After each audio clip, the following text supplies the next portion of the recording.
Hey guys, today I'm going to show you how to edit Viggle AI Basketball video. So first of all, I have opened Viggle AI website and I have signed in with my account.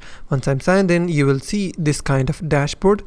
So there will be two tabs, for example, one is the motion and the second one is the character.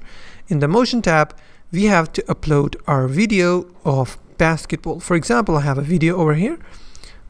A person playing a basketball, so I will drag and drop the video to the motion section, and in the character section what I will do, I have a picture of Elon Musk.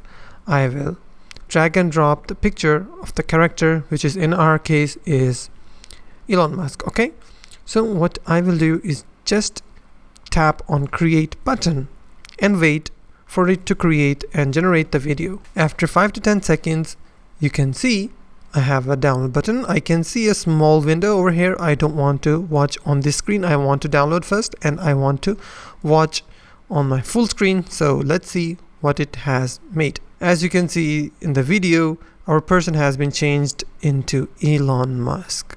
So that's how you can edit Viggle AI Basketball video. If you find this video helpful, please hit the like button and don't forget to subscribe.